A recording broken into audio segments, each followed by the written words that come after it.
John Parker Wilson, how are you, man? I'm good. The question I have for you is, how big of a script day? Is it the whole back window, or is it more a corner? Well, no. What's Scott will let me do? I mean, if you'll let me do the big A, listen, okay. I'm the only media guy. I waited till all the other folks got out of here. Let me get my hat on. I gotta. Okay, I like it. You're repping the brand all the time. No. I mean, I got a brand new hat for this thing. I mean, dry fit. I mean, it's so yeah. I mean, that's what I'm talking about. But all the professional media left, and so I brought the hat because once they leave, then I can go back to gumping it out, man. Instead of being, they've got to be right down the middle, right? Can't play. They pretend to be right down the middle, but I feel like more radio's moving to more. You can be a fan. Everybody talks about, we're a fan of so and so, especially being in Tuscaloosa and West Alabama. I mean, we're all Bama guys. Let's be honest. No, sure. I mean, listen, I grew up in this state. I mean, this is my alma mater. I mean, I'm as proud of. I can only imagine. I mean, growing up in the state, I was born in '78. Went to watch through the '80s, Coach Stallings in the '90s. And to watch us do 5 out of the last 9 years. I mean, I take a sense of pride. I know being an alum of that program.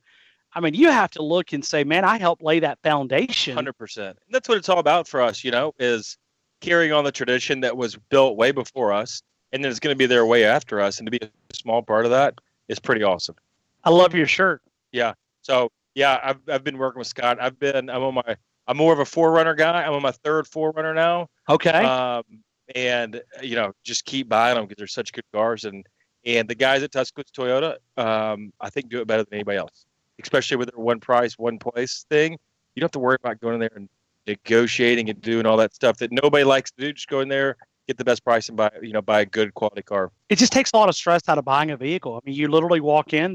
Forget about walking in. If you want to go through the dealership after they close and you just get off work at 6 and you go by, you don't have to call back and say, hey, what do you think for that Tundra? It's literally right there. Right there. It's so nice because it's like, well, it's a sticker price. Well, what's the real price? And do I have to go back and leave the lot? No, it's no questions asked. It's perfect. It makes it easy. And that's what everybody wants now is quick and easy. And they make it just so efficient over there. And you're buying a good car with Toyota. So I'll keep buying them. My whole family drives them. So we love it. My whole family, aunts, uncles, cousins, Tuscaloosa. So you said, you've always been an Alabama fan. I grew up an Alabama fan. My whole life we've been Crimson Tide all the way. Yeah, I mean, you sit down and you had that Tuscaloosa Toyota shirt on, and you talk about a forerunner. My wife drives a forerunner, and she doesn't let me drive it that often, but when I do, I enjoy driving it because it's just it's an awesome vehicle. And we talk about longevity. There is in their dealership right now, and I know we didn't get to talk about Tuscaloosa Toyota. We're going to talk football. Yeah, but I'm amazed. When you go into the dealership, if you look at the right, there's a 2011 RAV4 that's sitting right on the right. Have you? How many? It's 680,000 miles. Doesn't even make sense. I mean, I cannot even wrap my head around 680,000 miles. But even more than that, this is a 2011 so RAV4. Whoever's driving that is doing some serious seat time. They're driving. Well, I think it was to do with work, and they were driving down to Mobile every couple of days, back and forth. But 680,000, and they printed the maintenance because at first, when they said, "Well, what did you do to it?" and we said, "Well, I always have the maintenance done here, and they've got a lifetime warranty at Tuscaloosa Toyota," and so they said, "No, you've had to do more maintenance. Did you get it done somewhere else?" And the guy goes, "No, I've always done my maintenance here. There's no way that you drove 680,000 miles." And they printed out the maintenance sheet, and it was literally one sheet, and it was like brake pads, which we all have to do, windshield wipers, oil changes. That's yeah. And the guy was like, "There's no way. You had to go somewhere else and get maintenance done. There's no 680,000," and they didn't even really do a lot of maintenance. I mean, that is just incredible. It's good car, man. So here we are. I mean, we got something in common. We love the Tide and we love Tuscaloosa Toyota. So let me go into the quarterback situation. As we approach the offseason, right now, but maybe the next couple of weeks, we're going to begin to get 7-on-7, and the leadership really is cultivated this time of the year. 100%.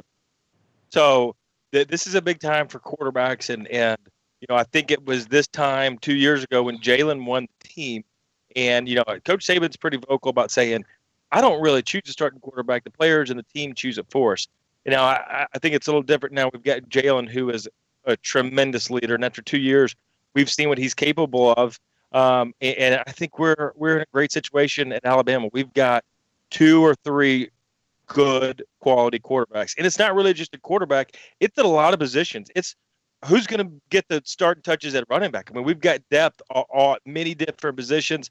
We saw it last year at receiver, trying to spread the ball around. These are extremely good problems to have. We talk about the quarterbacks all the time, but it's at every position. Who's going to play? Get so much depth. It's just keeping these guys healthy, keeping them happy. All right, so let me ask you, when you think about winning the quarterback, do you have an opinion? I mean, do you look at this quarterback competition and you say, if I was looking, I think this guy, Nick Saban. I mean, how do you think he's going to handle this quarterback competition?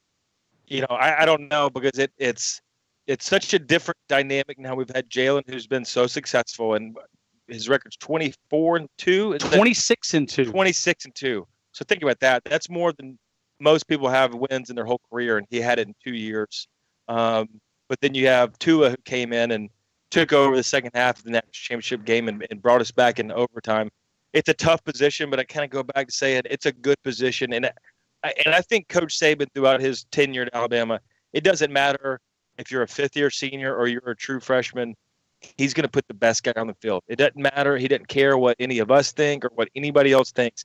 He's going to play the guy who puts us in his best position to win, no matter what. Has no emotion towards anything except winning ball games.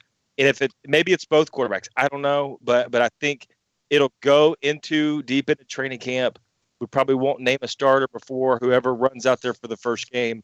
And maybe they split series. Who knows? Maybe we go back to Steve Spurrier playing 2 quarterbacks. I think we've got 2 really good guys and 2 really good character guys at that position. All right, flip the side of the football. Go to the defense. Let's say that John Parker Wilson is a defensive coordinator.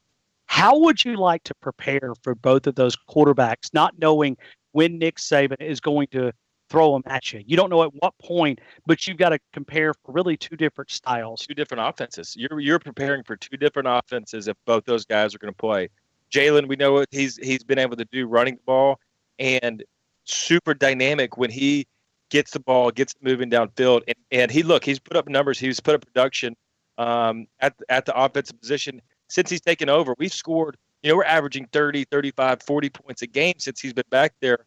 But then say you throw in Tua the second series, you're going to throw the ball a little bit.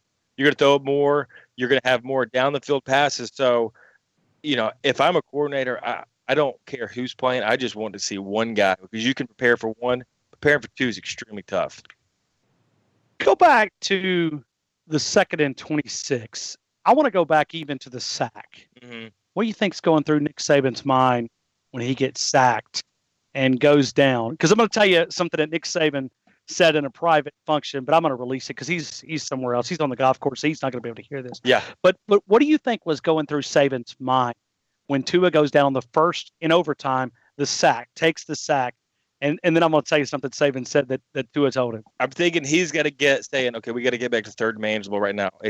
Not necessarily a touchdown pass, but we got to get it to third and 10, 3rd and 12, so we can try to convert or maybe kick a field goal, not go for the jugular. But I don't know. If you talk to him, I'd love to hear. All right. So okay. So this is a wonderful tease. Okay, so I don't know if I should even tell this, but I've already teased that I'm going to tell it. So I'm going to tell it. If it gets me in trouble, Nick, you got my number. It won't be the first time that I've ever taken a tongue lashing from Nick Saban. I've been on that bad side a couple of times. So, and for little things, not big things, but little things. Okay, so he's talking to Tua in the locker room before the media comes in, and he's looking at Tua and he goes, I just cannot understand why you took that sack. I mean, so in other words, they win a national title, and you know this. I mean, he's still trying to figure out, why did you take the sack? And he looks at, if you know Tua, he's an ultimate nice guy. Right.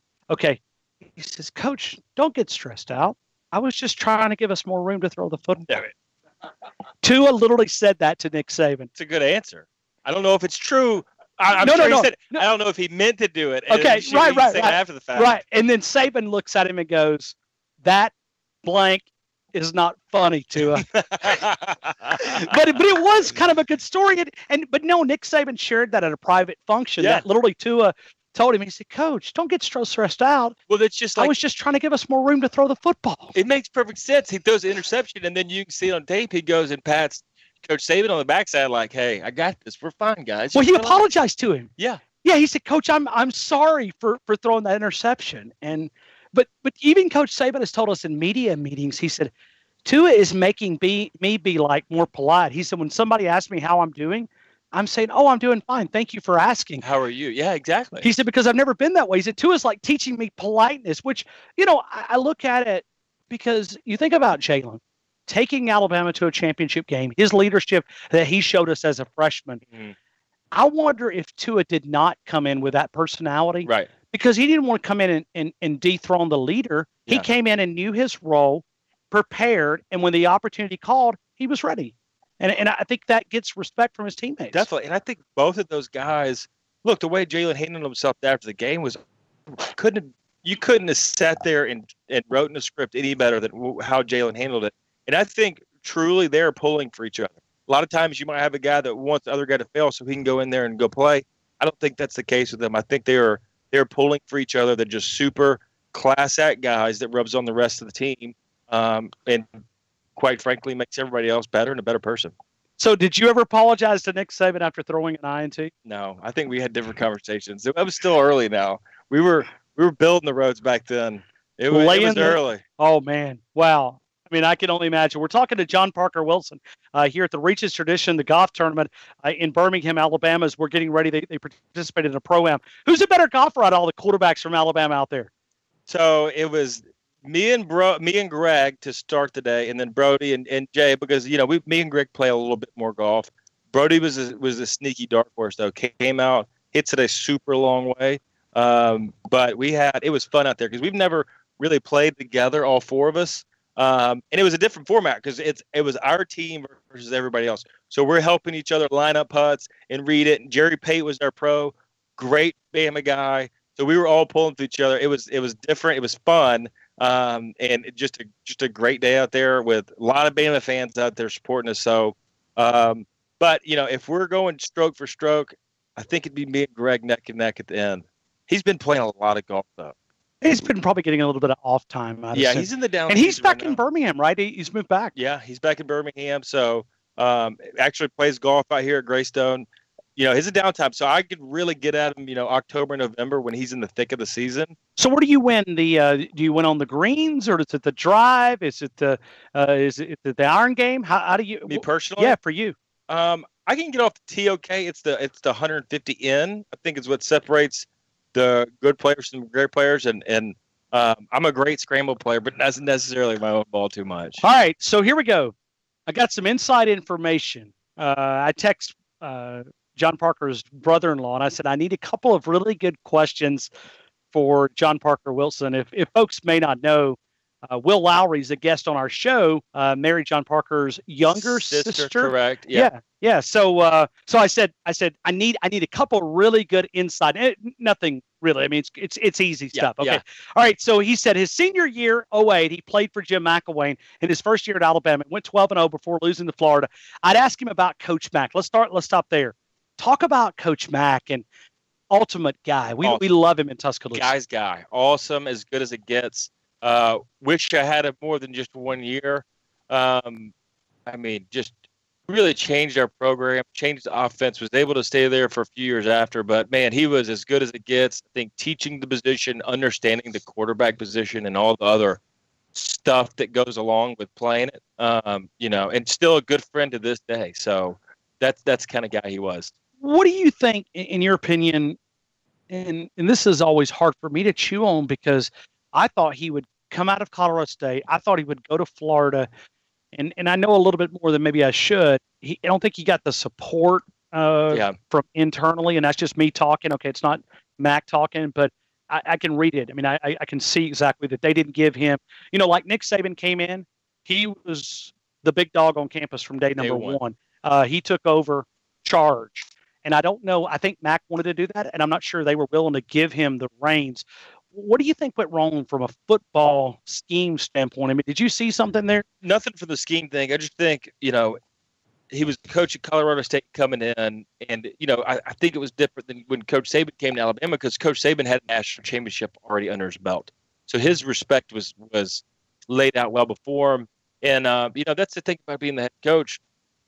I don't know, 10% of what you do is actually coaching, and 90% of the other stuff is playing in the program and going to the Red Elephant Club or going to this alumni chapter or whatever. So you got to do a lot of other stuff besides just coach ball. And when you're a coordinator, and especially at Alabama, they don't do a lot of stuff. It's just coaching and interacting with the players. So I think a lot of it, like you said, is I don't know if he had the full support of the whole board down there at Florida, and it unraveled pretty quickly. Well, I look at little simple things, okay? And something I did not know, if I would have told you before Mac arrived, if I would have said, okay, do you think the University of Florida has an indoor practice facility, I would have lost money. I would have said, yeah, absolutely. I mean, we've had one since the early 90s. Right. I mean, now Alabama's always been great when we talk about investing into their program. He had to build that. He had to go out and get money to help that, and didn't even know if they were going to be. I'm not here to slam Florida, but I'm just talking about embracing it. I'm just talking about embracing the moment of being able to build the facilities up, because you were right there when Coach Malmore and all of us were fundraising and bringing it in. And I think that allowed Nick Saban to build this program, something to recruit to, and they're ever building. I mean, it's not like they've become complacent. Look at the new dining room hall that they've been, right. Barber shop and all the different player lounges.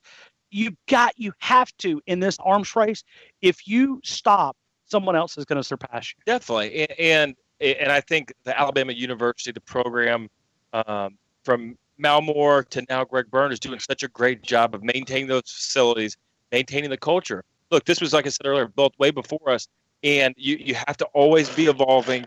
We do that better than anybody. I mean, look, we started the wishbone, and now we're running the pistol offense. Bear Bryant would be rolling over his grave thinking we're running that, but we're doing a lot of cutting-edge stuff that you can't sit back and be complacent. And I'm so, I think that's one of the best things about Coach Saban and what he's been able to do is it's always be cutting edge and evolve and keep moving forward. We're talking to John Parker Wilson. Final couple of minutes. We're not going to be able to take it. I know with phone calls, maybe we can do this where we line it up and we might take some phone calls. Sure. But that's going to be a little bit later. Maybe we can reconnect with you in the summer and be able to get some phone calls, because I think you might even have some buddies calling in trying to aggravate you from time to time. But John Parker, let me ask you. I want to go to Tua's pre-reads, because you came through. How many championships did you win as a high school player? Two, junior and senior. But an absolute dominant program. When you look at, it's like a machine. It's like going through Chick-fil-A. It's a well-oiled machine. Yep. That is Hoover University. You look at the system, okay? Let's take, because St. Louis High School, where Tua played, is very similar to what you came up through. You got it. How do you get to the level? Because what I see him doing prior to the snap, the pre-snap reads, to be I don't think that's normal for a quarterback coming out of high school, because he had it last spring, his first semester. How do you get to the point of recognizing so much? I mean, I go back to the second 26, but just pre-read, he's doing so many things before the snap. How do you get to that level as a freshman? He went to a great high school, and I've got a good friend, Peter Kim, who's an Alabama kicker in the early 80s, who is still associated with that program in Hawaii. That's a lot like Hoover.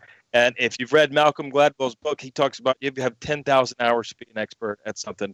I think Tua, through his 7th, 8th grade year, 9th, 10th, 11th, in the senior year, he's had those reps, 7-on-7, going against good competition. He's thrown the 10,000 balls or the 100,000 balls that it takes to know, okay, if this linebacker or safety takes a half a step this way, he's out of position, and I can just dial it in. You have to go through that learning process. He did it in high school. We were trying to develop Jalen when he got to Alabama. Tua had that already in place just because they were put out quarterbacks like Timmy Chang and all these other people that we know. All they do is throw the ball. He's really good at it. So I think a lot of it has to do with his high school coaching. Final question. Julio Jones. We had a chance to feature Julio a couple of weeks ago.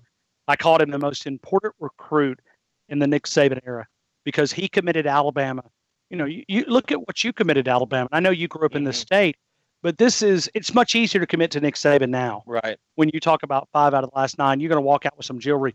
But you look at Julio Jones. I'm so proud of what he been able to accomplish. But what separates him from the competition? Everything. It's so funny. I heard Brody talking earlier this morning. When we were committing to Alabama and coming to Alabama, we were on probation. We were committed to the school, and it was for us growing up here. We're going more national recruiting now, which is great. I'm not knocking that at all. But Julio came in and I think really changed a lot of things. He was an Alabama guy and got it. Sure. So even down in Mobile, he understood what it was like coming in. But from the day one he stepped on the campus to how he is now, and I was with him at the Falcons. His first day in Atlanta was similar to the first day in Tuscaloosa, where he didn't say anything. Hey, what's the plays? I'm going to go out and I'm going to outwork everybody. And it didn't matter, he was a freshman and he was running more, and he has the God-given ability like nobody else does, but he backs it up with his work ethic. He's a great teammate. He's a good friend. He's a coach's dream. He makes everybody else around him, because if Julio's running, catches a 10-yard slant and runs 80 yards to the end zone and then runs 80 yards back to line up and run another play, guess what everybody else does? They do the same thing, and they try to get in the end zone. So he's getting conditioning, and if Julio's doing it, everybody else does it. The DBs do it. He literally makes everybody else better. Such a hard worker, good teammate. I mean, he'll be a Hall of Famer just from his work ethic and obviously his athletic ability. It's pretty amazing. He looked at us and told us, he said, and Nick Saban told him, he said, I want you to come to Alabama, but we're going to win with you or we'll win without you. You'll be with us and we'll win, or we'll go beat you. And I'm going, you're looking at a 5-star. I mean, because I can make the argument that Julio Jones, he gave that stamp, that big 5-star. Burton Scott was another one with the big 5-star that maybe didn't work out as well as maybe we'd hope. But he gave the stamp of approval that what Nick Saban is doing is something that's absolutely incredible. John Parker Wilson, thanks, man, for swinging by. I know it's been a long day. It's hot outside, but I appreciate you coming by. And we love talking Alabama football. We love talking history. So you even brought up the name Peter Kim, and I start getting tweets about there you go. Peter Kim, because we had him on about a month ago. Yeah. And, oh, man, he's like so excited because we've opened up this Polynesian connection. Pipeline, the Polynesian pipeline. There you go. I like that marketing side of things. There you go. John Parker Wilson, thank you, sir. Enjoy it, guys. We'll do it again.